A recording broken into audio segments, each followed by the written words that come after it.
Assalamualaikum warahmatullahi wabarakatuh. Selamat sore, salam sejahtera buat kita semua. Apa kabar sahabat Geraha Jurnalis dimanapun Anda berada dan pemirsa Koridor.tv. Kembali kita berjumpa dalam program Ngopi Sore bareng Jurnalis ya. Sore hari ini kami sengaja mengundang Wakil Kepala Badan Nasional Perlindungan Konsumen, Bapak Prof. Mufti Mubarak. Kami melihat perlindungan konsumen, apalagi di tengah-tengah pandemi yang baru saja kita rasakan mulai mereda. Tapi masalah-masalah yang kemarin bermunculan ini baru terasa sekarang. Hari ini kita akan berdiskusi dengan Pak Profesor Mufti ya. Saat ini beliau ada di Bali nih. Ya, ada kegiatan yang beliau hadiri di sana. Harusnya kita bisa bersama-sama di studio, Pak Prof ya. Oke, terima kasih Prof sudah ikut hadir bersama-sama pemirsa Koridor.tv dan Geraha Jurnalis ya. Kita ingin tahu nih Prof, bagaimana kondisi perlindungan konsumen? Apa peran BPKN sebenarnya yang mungkin nggak semua masyarakat tahu sejauh mana mereka bisa mengakses BPKN untuk menyampaikan keluhan-keluhan mereka.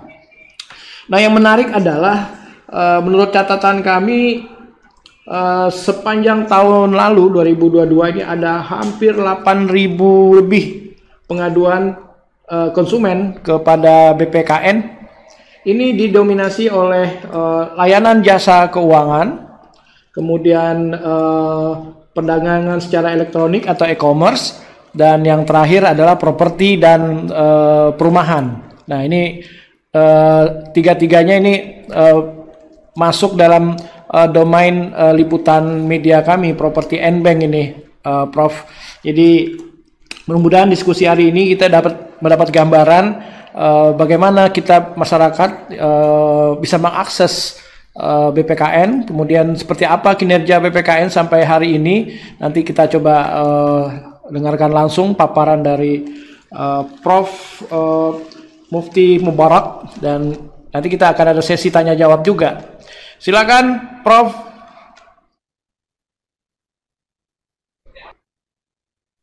Terima kasih Pak Indra Utama, Pak Insinyur, Pak CEO kita, Media Networking, dan beberapa jaringan properti dan perbankan.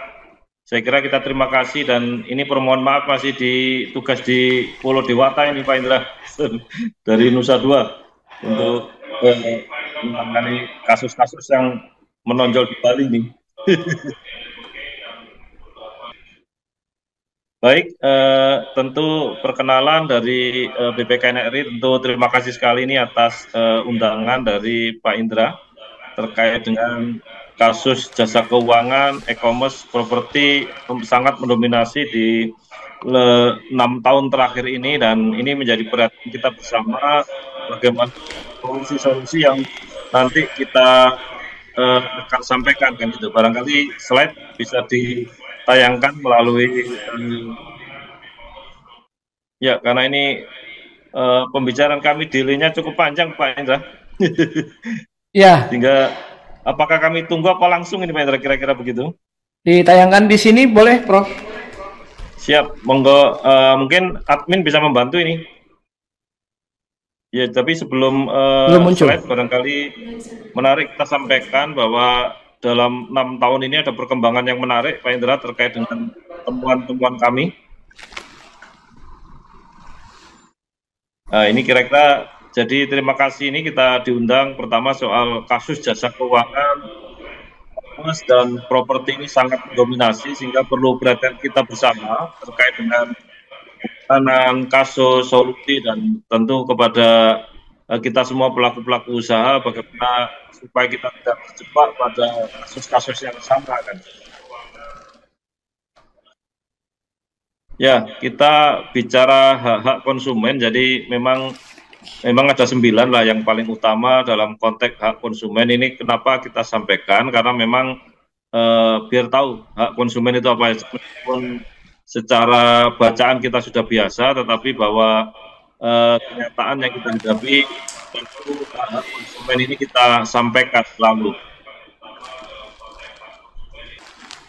Yang pertama tentu soal kenyamanan dan keamanan, keselamatan ini penting. Ini biasanya untuk sektor-sektor terkait dengan penerbangan, terkait dengan transportasi ini sangat vital karena bagaimana kita bisa aman dan tenang tentu pada konteks penerbangan, laut dan darat misalnya ini juga menjadi perhatian.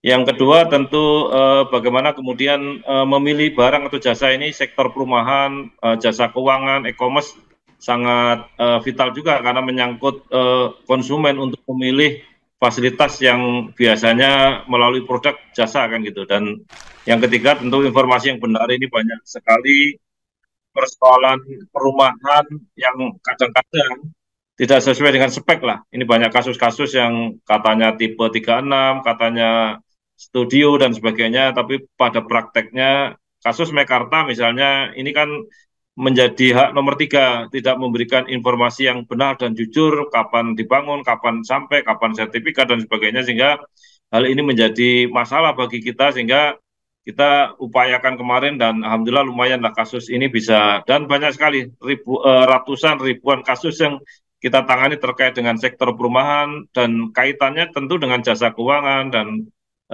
dua hal ini saling beririsan dan saling mendominasi kan gitu. Kita juga mendapat bagaimana kemudian konsumen itu mendapatkan hak untuk mengeluh kan gitu, itu penting Pak Indra supaya kita tahu bagaimana konsumen ini mengeluh kemana kan gitu ketika ada persoalan-persoalan. Ya, dan tentu hak advokasi bagaimana ketika ada persoalan kita harus mendapat hak advokasi ini. Kami kebetulan punya komisi advokasi di BPKN sehingga ini bisa dipakai menjadi alat untuk para konsumen melakukan advokasi baik melalui mediasi maupun yang lain kan gitu, ada pendekatan-pendekatan yang lain.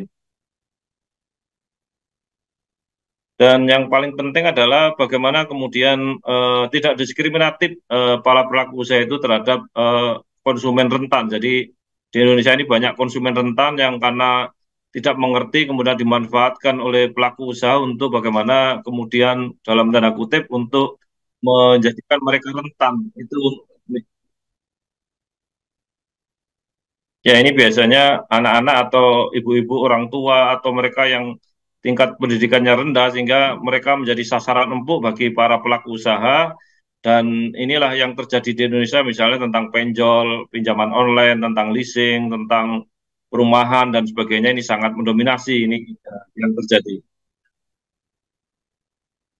Nah, yang mungkin menjadi hal penting adalah soal kompensasi ini atau ganti rugi bagi para pelaku usaha tentang bagaimana tragedi-tragedi konsumen ini sangat lama sekali kan gitu, sehingga ini perlu perhatian kita bersama bagaimana pelaku usaha bertanggung jawab dan konsumen kita cerdas sehingga ketemu pada titik dan ini terpulihkan haknya. Ya, saya kira itu bicara tentang hak konsumen. Next slide, mungkin kita nggak banyak waktu, tapi untuk nanti bisa diskusi. Ini dalam forum internasional kita menjadikan prioritas dari sektor perdagangan sistem elektronik atau e-commerce ini dan layanan jasa keuangan ini sangat krusial. Gitu. Next slide, ini kira-kiranya untuk UN Guideline Consumer Protection di tingkat dunia. Lanjut.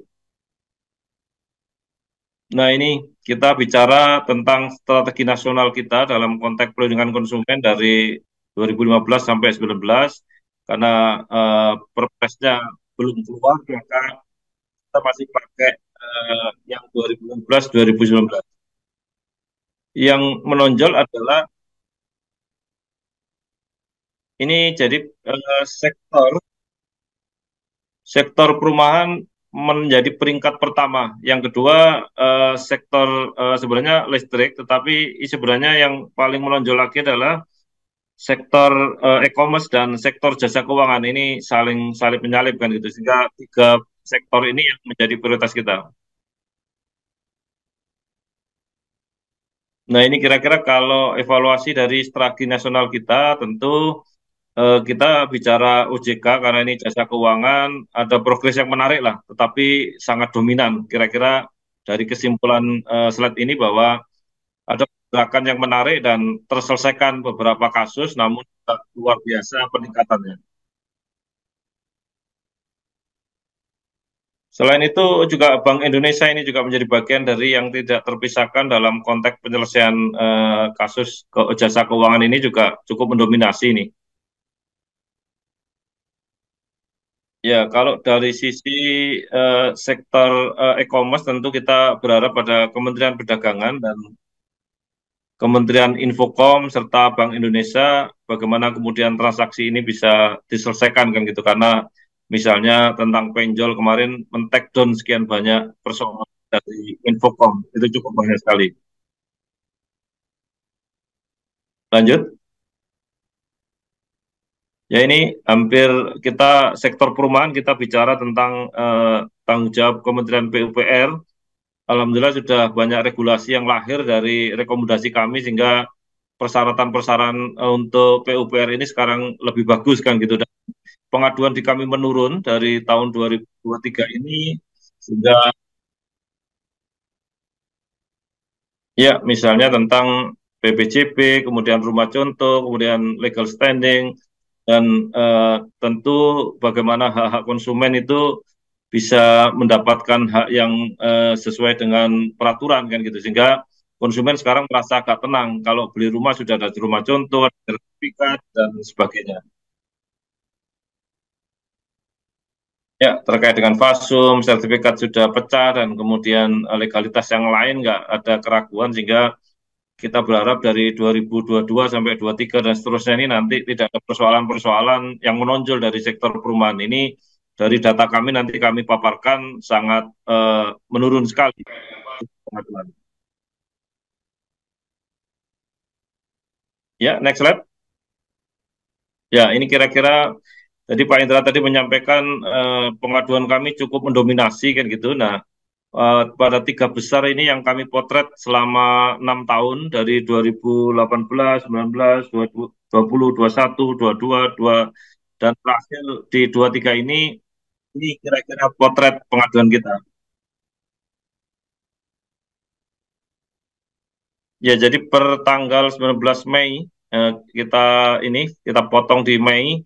Ini tentu masih didominasi nomor satu di sektor perumahan dan jasa keuangan. Ini masih sangat kuat sekali dan tiga besar ini masih didominasi. Ini hampir juga di seluruh pengaduan baik di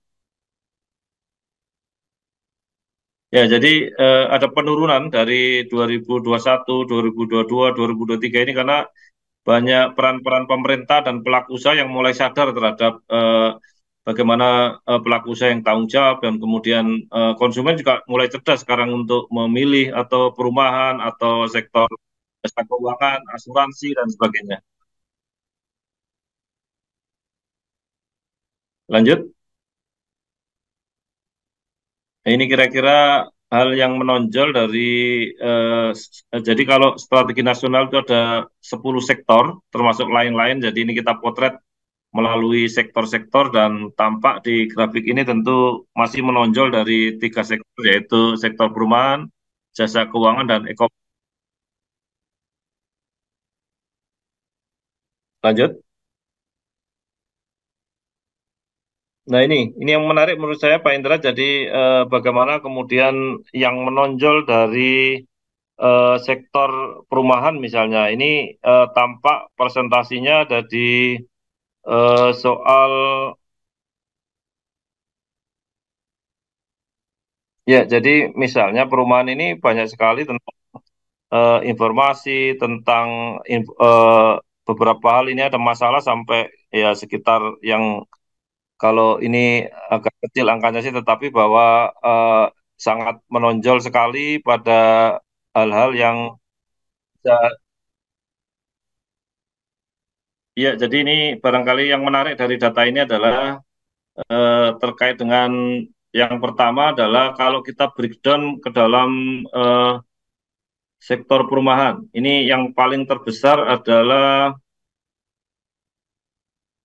tidak sesuai dengan yang dijanjikan. Ini kira-kira yang nomor satu lah, persoalan yang menonjol.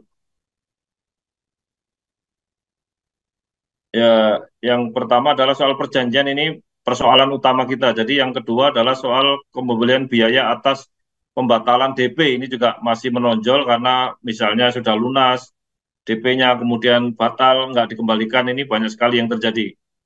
Itu dari sisi dua hal yang mendominasi dari sektor perumahan. Iya, kalau dari sisi e-commerce tentu masalah refund ini menjadi dominan sekali di soal pengembalian ketika barang tidak sesuai dan sebagainya, ini masih cukup dominan. Ya, kalau di jasa keuangan ini yang paling menonjol adalah masalah terkait dengan asuransi. Ini sangat banyak persoalan, kemudian menempati urutan kedua leasing dan urutan ketiga adalah sektor perbankan. Jadi ini persoalan mungkin dengan eh, ya misalnya kasus BSI yang kemarin juga menjadi pusat perhatian kita, sehingga bagaimana error itu menyebabkan hampir 2 minggu konsumen tidak bisa transaksi dan sebagainya, ini banyak kerugian. Asuransi apalagi Jiwasraya, Wana Arta, Asabri, Bumi Putra masih mendominasi pada kasus-kasus yang ya, ini kira-kira dari slide ini mungkin bisa di-share nanti untuk angka-angkanya karena mungkin, tetapi bahwa kita perlu dua pendekatan sekarang ini dalam konteks bagaimana Undang-Undang Perlindungan Konsumen ini segera direvisi tahun ini, dan yang kedua terkait dengan strategi nasional dari Bappenas ini harus selesai juga tahun ini.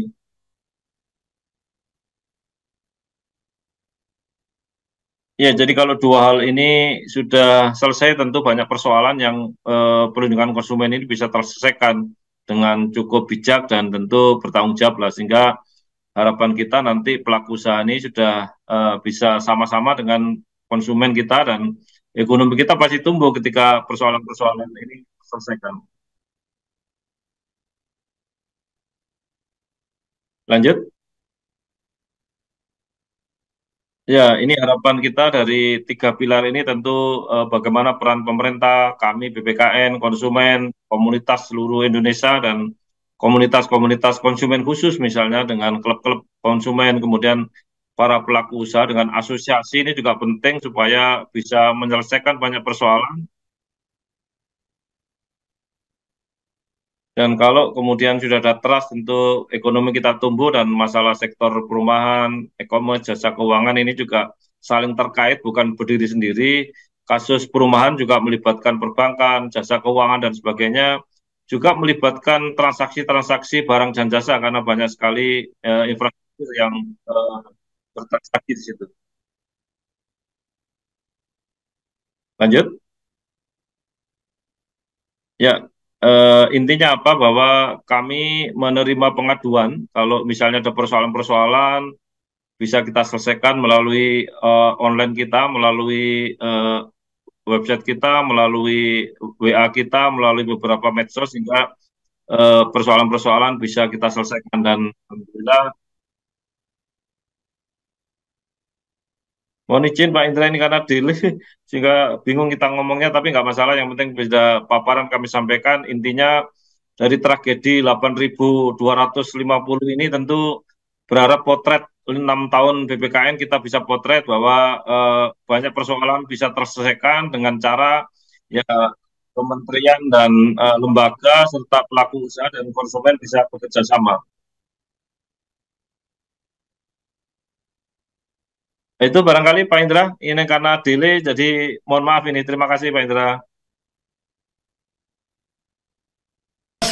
Ini saya membayangkan pekerjaan BPKN ini luar biasa, ini hampir ke seluruh kementerian, ke seluruh sektor industri gitu kan, dalam hal ini menjaga posisi konsumen gitu ya. Tapi saya pengen tahu dikit lagi Pak Mufti, seberapa penting sih kehadiran BPKN ini? Mungkin sebelum saya buka pertanyaan juga, dan ada beberapa hal yang mungkin juga saya akan langsung tanyakan ke Pak Mufti. Ya, Pak Indra, jadi kita punya penduduk 273 juta ini yang harus kita lindungi Pak Indra, sehingga dari ditambah dengan bayi-bayi yang mau lahir, yang masih dalam kandungan, ini menjadi tanggung jawab kita BPKN untuk bagaimana proteksi terhadap barang yang jasa dan dikonsumsi. Pertama misalnya masalah popok, masalah penguburan, masalah rumah, dan ini kalau kita bayangkan dengan jumlah produk, kalikan jumlah penduduk, kalikan bayi yang lahir, tentu luar biasa banyaknya persoalan Pak Indra, mulai dari kita bangun tidur sampai tidur lagi, mulai kita mau beli minuman, beli makanan, sampai kita mau keluar rumah, melihat iklan dan sebagainya. Sesungguhnya, ya, jadi kalau konsumen kita ini luar biasa kompleksnya Pak Indra, sehingga perlu kekuatan BPKN nanti ditambah dengan LPKSM dari teman-teman seperti JLK itu penting, kemudian BPSK, Badan Peradilan Penyelesaian Sengketa kita juga harus digerakkan, dan tentu kementerian dan lembaga harus support, dan di samping juga bagaimana teman-teman pengusaha ini juga harus tanggung jawab terhadap produk dan jasa yang dilahirkan.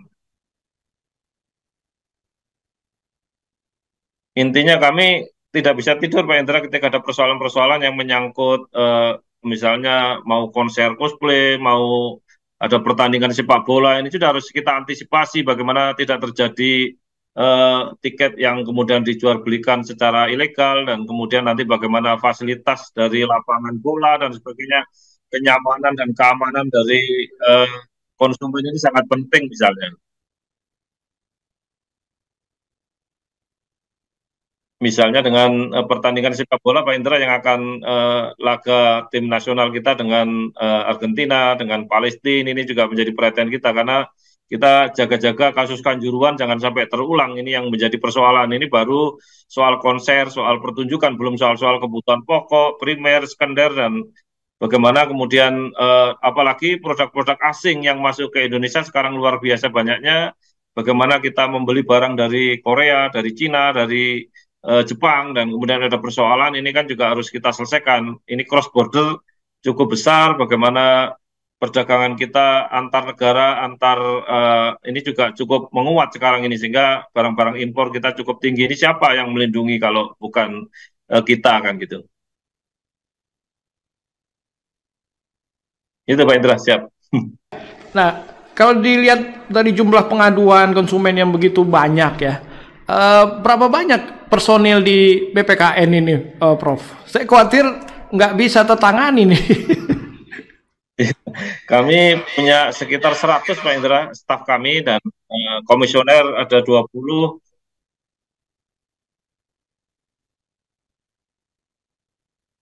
Kita ambil contoh ada 8 ribuan kasus ini, bisa selesai berapa lama itu, Prof?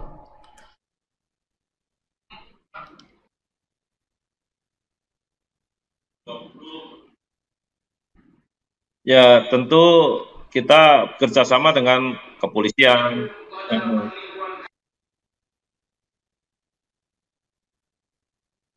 Jadi alhamdulillah kita hampir 90% terselesaikan dari sisi konsumen dengan pengusaha. Kami selalu mempertemukan mereka selesai pada tingkat mediasi, Pak Indra.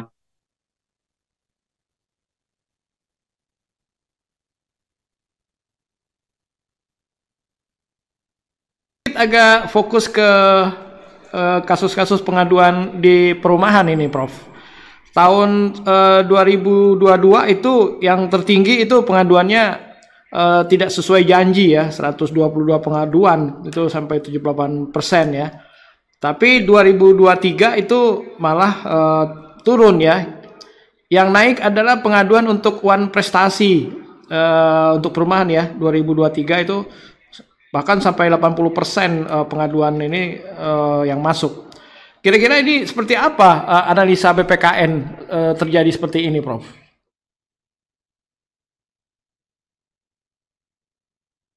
Ya, jadi yang pertama bahwa janji-janji perumahan itu sangat mendominasi kan gitu. Itu karena ya tentu masalah pandemi kemarin Pak Indra ini sangat dominan ketika bagaimana kemudian para pengusaha kita gulung tikar rata-rata di properti dan mereka sudah kadung menjual di 2019, 2020. Sehingga ini menjadi perhatian kita bagaimana dalam konteks pandemi kemarin ini juga pengusaha kita masih bisa jalan kan gitu. Yang kedua, one prestasi artinya ketika mereka sudah melakukan akad, misalnya DP dan sebagainya, kemudian tidak berjalan sehingga eh, kasus-kasus yang menonjol misalnya tentang Mekarta, tentang di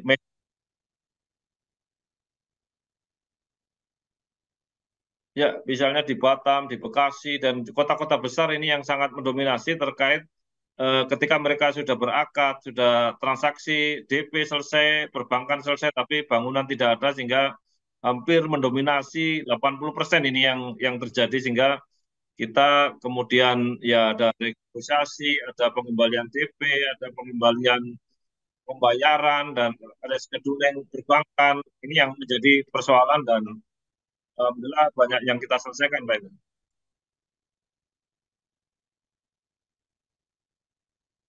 Kira-kira bagaimana metode untuk proses pengaduan dari konsumen kalau ada masalah dengan pelaku usaha ya ke BPKN ini? Teknisnya seperti apa? Banyak sekali melalui handphone misalnya. Jadi biasanya sesuai SOP kami bisa melalui online Pak Indra, melalui handphone, melalui Android, melalui semua aplikasi kita bisa dan SOP kita proses dalam waktu yang sangat cepat sehingga mereka para konsumen kita itu mendapat kepastian haknya terkait dengan nanti kami undang para pelaku usaha untuk kemudian bisa mempertemukan, memediasi dan ini biasanya kalau kami yang mengundang mereka dalam tanda kutip akan cepat kan gitu. Karena kalau enggak kami akan memerlukan di tingkat media dan sebagainya.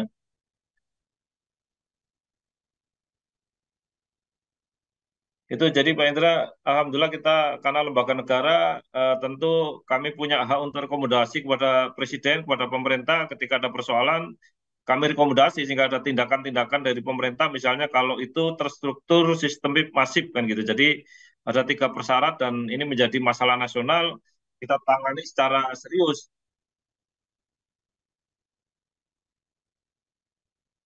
Itu kira-kira Pak Indra. Jadi eh, cara-cara ya tentu banyak cara lah kita pokoknya intinya bahwa BPKN ini dengan segala daya upaya negara harus hadir dan masalah terselesaikan. Jangan sampai berlarut-larut sampai hitungan bulan, hitungan tahun dan inilah tugas kita sesungguhnya dalam konteks pelindungan konsumen di Indonesia. Pak Mufti, dalam menangani sebuah kasus ya atau pengaduan dari konsumen, apakah BPK ini hanya sebatas memediasi saja atau juga sampai pada yang sifatnya mungkin ke penindakan misalnya? Ya, untuk penindakan secara administrasi memang belum Pak Indra. Jadi kami selalu berkoordinasi dengan BPSK. Ini ada peradilan kita, Badan Penyelesaian Sengketa Konsumen ini yang organ-organ yang langsung. Jadi mereka kita punya hak untuk melakukan putusan kan gitu di BPSK dan ini untuk misalnya biasanya tapi dari sisi mediasi kalau selesai itu lebih bagus Pak Indra daripada kita berproses di pengadilan umum yang atau kita melakukan class action misalnya cukup lama sehingga ketika ini bisa kita selesaikan di internal, ini lebih baik dari kita kemudian daripada hak-hak hukum yang lain yang harus kita jalani misalnya. Jadi kami sudah punya hubungan langsung dengan pengusaha-pengusaha atau pelaku usaha yang ya papan atas, pelat merah, BUMN dan pengusaha besar sehingga kalau ini kemudian kita misalnya kita ada panggilan, misalnya mereka sudah tahu diri, Pak Indra, jadi cepat-cepat, oh masalahnya gini-gini kita jelaskan, legal standingnya apa, mereka cepat dan itu menyelesaikan ini yang mungkin salah satu kebanggaan kita.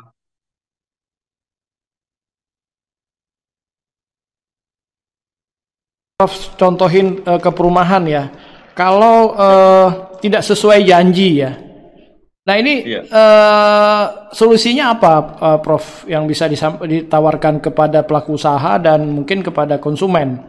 Karena kita tahu nih pandemi ini kan juga membuat apa industri properti terutama ya ini bisa agak sedikit terganggu. Jadi penyelesaian yang harusnya 2 tahun, kita molor jadi lebih dari 2 tahun.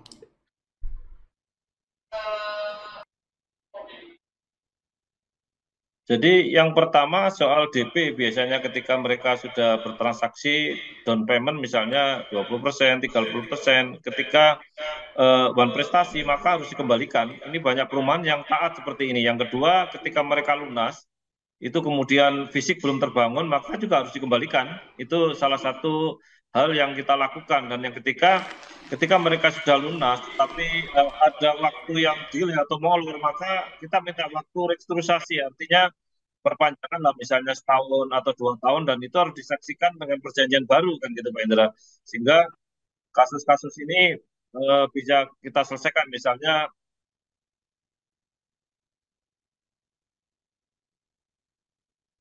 ya misalnya kasus di Batam itu eh, hutan lindung yang jadikan perumahan ini juga cukup menonjol di kita. Contoh yang terbaru lah kasus Mekarta Pak Indra itu juga ada yang kemarin gugat menggugat dan kita selesaikan ya ada yang dikembalikan dananya kan gitu karena ini menyangkut hak konsumen sehingga ketika mereka sudah membayar lunas dan tidak ada fisik ini yang harus dikembalikan dananya Pak Indra.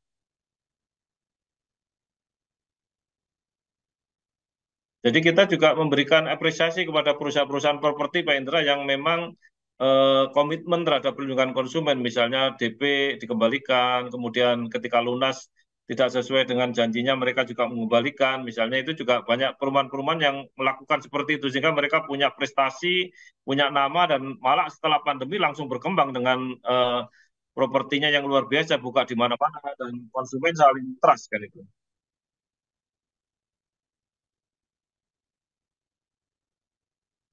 Prof, kalau kasus yang misalnya pengembalian uang muka, kalau apa, kalau mangkrak misalnya kan, kadang-kadang juga ada konsumen yang setelah dikembalikan uang mukanya masih masih nggak mau terima nih. Alasannya bahwa udah sekian lama waktunya proyeknya nggak dibangun, ada kerugian, saya harus nyewa tempat segala macam gitu. Nah itu gimana BPKN melihat itu, Prof?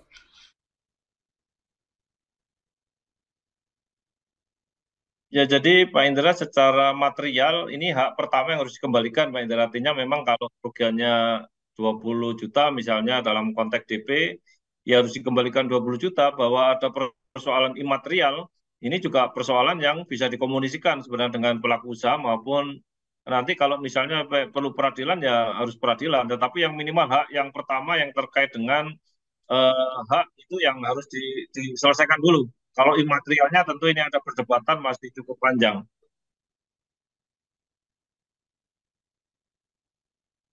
Tapi alhamdulillah Pak Indra, jadi persoalan-persoalan pada tingkat material ini selesai kan gitu rata-rata yang kita tangani sehingga kami merasa alhamdulillah dan ini menjadi bagian dari tugas kita minimal hak yang pertama hak dasarnya itu terpulihkan bahwa ada tersier yang lain ya tentu itu bagian yang perlu kita selesaikan bersama ketika mereka kembali modal aja udah untung-untungan kan gitu biasanya ada yang rugi kadang-kadang dengan restrukturisasi misalnya.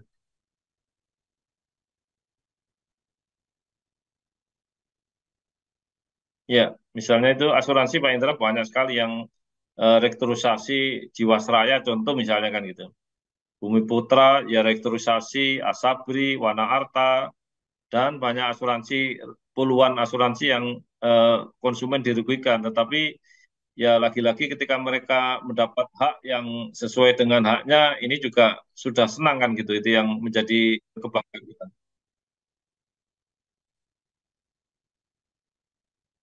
Itu Pak Indra.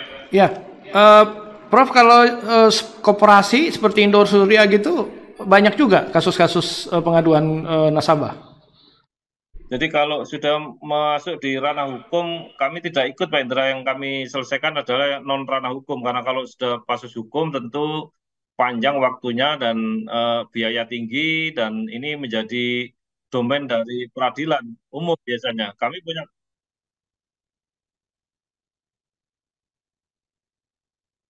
Bahwa BPKN juga bekerja sama dengan lembaga-lembaga swadaya yang tujuannya untuk juga melakukan perlindungan konsumen, terutama yang di sektor-sektor industri tertentu ya. Itu seperti apa, Prof? Saya nggak tahu apakah di properti atau perumahan sudah ada kerjasama dengan BPKN. Jadi di asosiasi perumahan ini cukup banyak Pak Indra, terutama asosiasi dari para pengembang ini juga kerjasama kita, misalnya Apersi dan sebagainya misalnya. Atau yang kedua dengan asosiasi ini penghuni dari rumah susun misalnya dan sebagainya atau apartemen ini juga cukup banyak sekali kerjasama dengan kita dan kita sangat terbantu dengan asosiasi ini ya, karena mereka melakukan self control ketika ada misalnya persoalan di tingkat internal, mereka juga bisa membantu kita.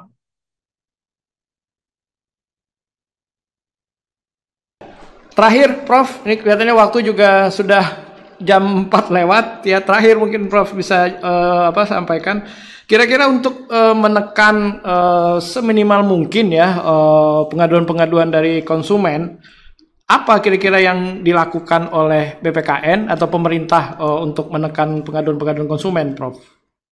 Ya, jadi yang paling penting pertama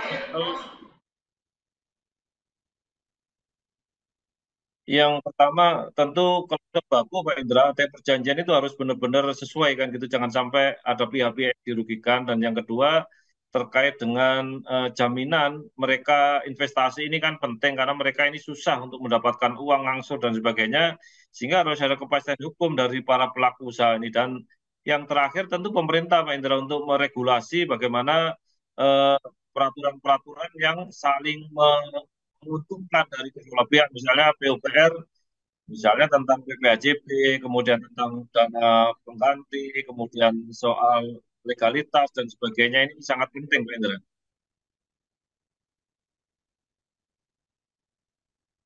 Oh ini delay agak lama, Pak Indra. Pikir ini Siap, terakhir, Prof.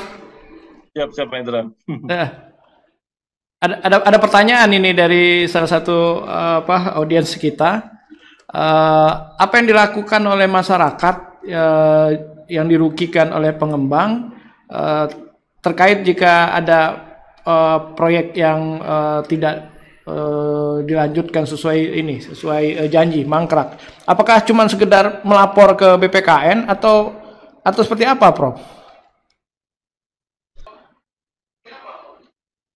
Sebagai konsumen cerdas tentu ketika ada sesuatu yang menurut konsumen merasa sesuatu yang janggal, misalnya, wah ini kok sudah tahun segini belum ada apa-apa, tahu sudah kita bayar perjanjian, seluruh dokumen dari perjanjian yang pertama harus dibaca dengan jelas, jangan sampai dan kemudian hak-hak dari konsumen juga harus dibunyikan dalam perjanjian itu sehingga ketika kesalahan eh, kerugian atau uang prestasi bisa dikembalikan gitu.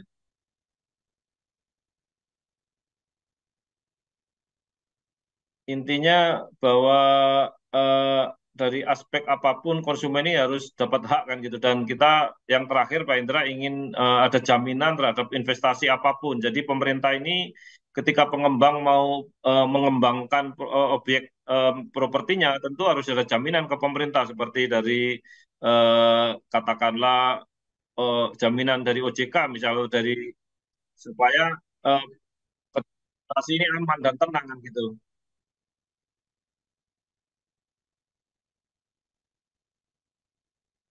Ya kalau orang kayak menyimpan uang di bank Pak Indra, jadi harus ada kepastian bahwa uangnya nggak hilang kan gitu, dan atau asuransi ke depan ini juga ada lembaga jaminan asuransi, sehingga dan ini juga perlu ada lembaga jaminan investasi lah, apapun namanya, properti kayak atau pinjaman apapun terkait dengan investasi-investasi, ini harus ada penjamin investasi, sehingga perusahaan tidak seenaknya kemudian membuka properti di mana-mana tapi tidak bertanggung jawab. Tapi kalau dia menaruh modal di pemerintah, tentu dana yang ada itu bisa dimanfaatkan ketika ada komplain, ketika ada persoalan dengan konsumen, Pak Indra. Itu yang paling penting dari seluruh rangkaiannya.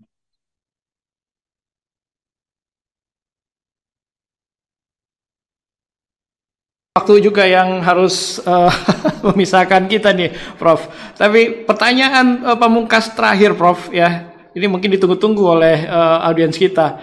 Kira-kira saran apa yang bisa disampaikan ke konsumen kita nih dari BPKN ya, agar konsumen ini tidak terjebak dengan produk-produk atau jasa yang akhirnya akan merugikan konsumen sendiri, Prof.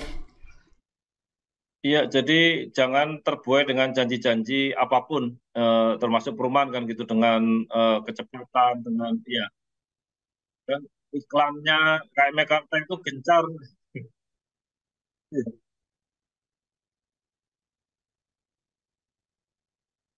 Iya, jadi kita tidak boleh terbuai dengan janji-janji dan iklan kan gitu Pak Indra, nomor satu. Yang kedua, harus dilihat aspek hukumnya, minimal sertifikatnya sudah pecah dan kemudian track record dari pengembang ini harus bagus, atau misalnya kalau asuransi harus semua pokoknya harus dicek dulu lah, jangan sampai kemudian kita memilih kucing dalam karung, artinya jangan sampai kita keliru kan gitu, itu intinya Pak Indra. Dan tentu kepada pemerintah harus ada jaminan ketika mereka sudah investasi DP maupun angsuran, harus ada kepastian bahwa uangnya akan kembali. Itu saya kira konsumen akan terpulihkan Pak Indra. Oke, baik Prof.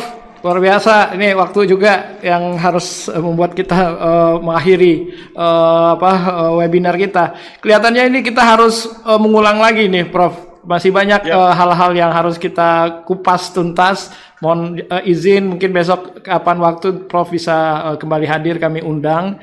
Karena ini pertanyaan-pertanyaan juga dari audiens ini masih kita tahan dulu nih untuk nanti kita bisa dialog lagi. Prof, sekali lagi terima kasih, Prof. Selamat bagus bertugas Pak Indra. di Bali, Siap, Prof. maaf. Ya, Nanti kami mengasih Pak salam. Indra ini. Ya, ya, pemirsa, demikian dialog kita dengan Prof. Mufti Mubarak, Wakil Kepala Badan Nasional Perlindungan Konsumen Republik Indonesia. Masih banyak yang mungkin akan kita kupas. Mudah-mudahan pada waktu dan kesempatan yang akan datang kita bisa kembali berdialog dengan Prof. Mufti. Ya, mudah-mudahan Prof sehat terus, Prof sukses terus di BPKN ya. Terus untuk melindungi konsumen, dan kerjaan ini luar biasa, Prof, bukan kerjaan ringan ya. Kita siap mendukung dari sisi pemberitaan, sisi media, bagaimana konsumen di Indonesia bisa terlindungi. Sekali lagi terima kasih Prof atas kesediaan dan waktunya.